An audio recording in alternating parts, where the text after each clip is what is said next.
So ayun mga paps, kamusta kayong lahat? And for today's video, samahan nyo ako panoorin natin or bibigyan natin ng reaction na itong malupit no, na ngayon na kalaban ng COMELEC na si George Garcia. Napakatalino, attorney, CPA, ano pa ba? IT expert. Dahil simulat sa poll no mga paps is sasalita talaga ito sa social media ng transparency.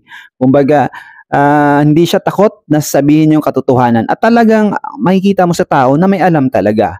Bukod sa kay Attorney Glinchong na alam kong attorney na napakatalino na kumakalaban ngayon sa COMELEC. Kumbaga yung tama lang dahil alam nila na may pandaraya talaga sa COMELEC. Itong si Attorney Harold Respicio. Malupit to mga paps.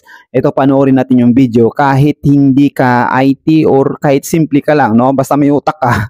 Talagang maintindihan mo yung sinasabi niya. Napakaklaro na may pandaraya no sa halalan ng ngayong midterm election. So heto at panoorin natin.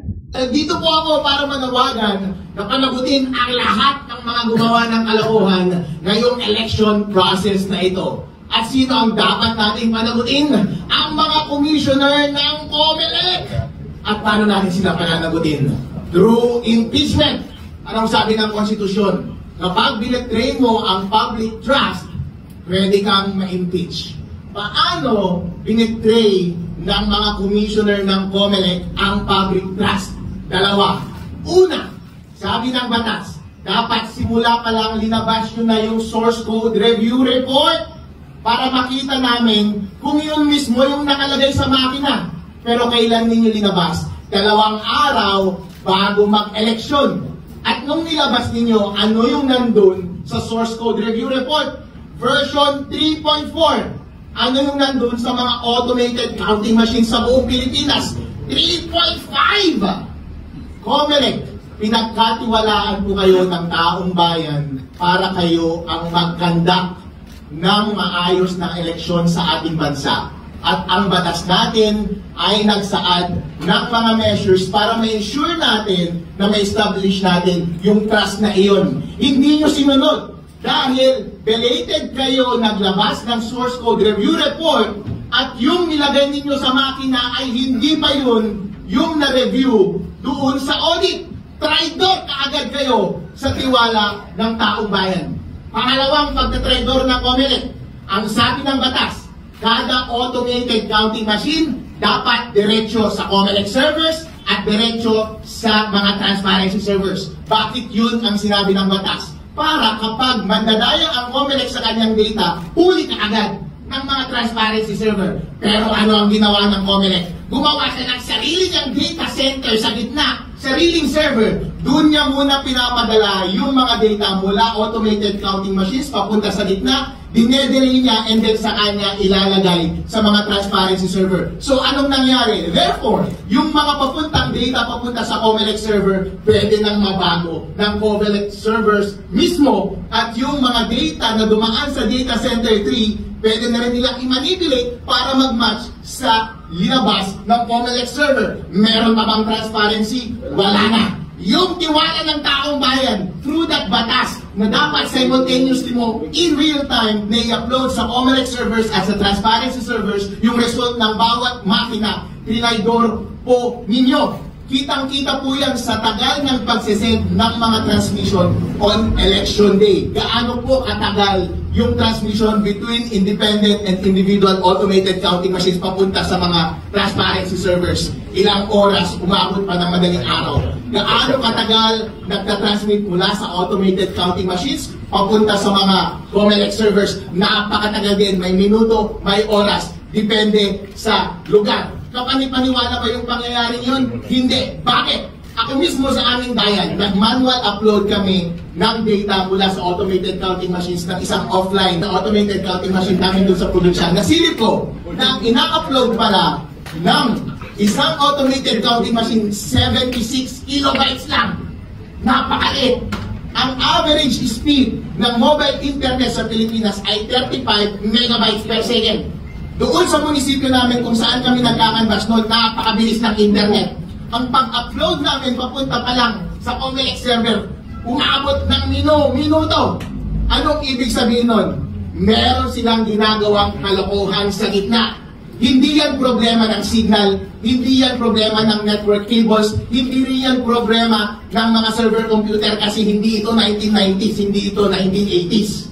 Kapag tumagal ng mas mahigit sa 1 minuto, mas mahigit sa 1 oras, kapag umabot hanggang madaling araw, ang dapat na umaabot lamang ng split second na transmission, meron silang ginagawang kalokohan sa gitna. Yung kalokohan sa gitna na yon, ang hinala ko po, hindi nga rin computer ang gumagawa. Kasi kung pre-program yan at computer ang nagmamanipulate sa gitna, kaya niya rin yan gawin in split second din. Pero ginawa nila ng napakaraming oras. Baka mano-mano nilang dinadaya yung pagproproseso ng mga boto habang transmission. COMELEC, mga commissioners at Chairman George Garcia, tinaydor niyo po ang tiwala ng taong bayan nung sinabi nila sa inyo na dapat i-direction ninyo almost real-time yung resulta ng ating mga eleksyon mula sa independent automated counting machines diretso papunta doon sa COMELEC servers at sa transparency servers. Dahil hindi nyo ginawa yan, tinaydor ninyo ang tiwala ng taong bayan at dapat lahat kayo mga commissioners ng COMELEC ma-impeach. So grabe no, diretsahang banat ni Mr. Respecio, no, ni Attorney Harold Respecio sa COMELEC. Lahat ng commissioners dapat matanggal dahil traidor. Grabe, doon mo pa lang no mga paus, makukuha mo na agad kung kumbaga kahit hindi ka ganoon ka-expert no dahil sa explanation na napakaklaro ni Mr. Attorney no Respecio ay maintindihan mo na agad. So ngayon, takot na takot dyan si George Garcia dahil grabe yung pagpaliwanag niya eh, no? Klaro naman kahit sino. 'Di ba? Kaya ngayon nataranta na si George Garcia. Sabi niya, lahat naman daw ay hindi perpekto, nagkakamali. Pero bakit hindi ka nakikinig sa eksperto? Kagaya ng itong si Attorney Harold Respecio. Hindi nila pinapansin pero yan ay nagbablog na yan. Sa halip and sinasabi niya yung katotohanan para magkaroon, ini-educate niya yung karamihan, yung mga kanyang mga followers, yung mga nanonood sa kanya. Kapag mapanood mo siya magsalita, talagang may mapupulot ka talaga at makukuhang aral. In-educate niya yung lahat, no? Pero itong si George Garcia, instead na makinig, ang ginagawa ay binablock yung mga video niya. Kumbaga, nire-report niya kay Mita para may block lahat ng mga videos ni Attorney Harold Respecio. Yun, no? At sinasabihang fake news pa. So ngayon, kung sinong lalabas na fake news, di ba si George Garcia, nataranta na. Halatang halata talaga na binayaran. Halatang halata. Dahil kung tapat ka sa iyong serbisyo, ay gagawin mo yung tama. Pero hindi ka nakikinig, sa halip ay dinadisqualify mo pa yung nanalo. Ay nanalo kasi ito sa bayan ng Mercedes sa Isabela, Vice President, itong si Attorney Harold Respecio.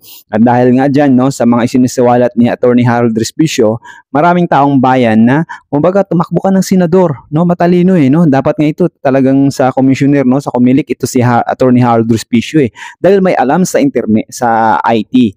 Eh di ba si Garcia, wala naman. Si Garcia is ano lang yan, attorney. Ito si attorney na CPA plus IT expert, so may alam talaga. So kayo na makahusga guys kung sinong talagang may alam yung taong to kasi dawi naman magsalita, halatang halata naman yun, no? Please comment down below kung ano masasabi nyo dito.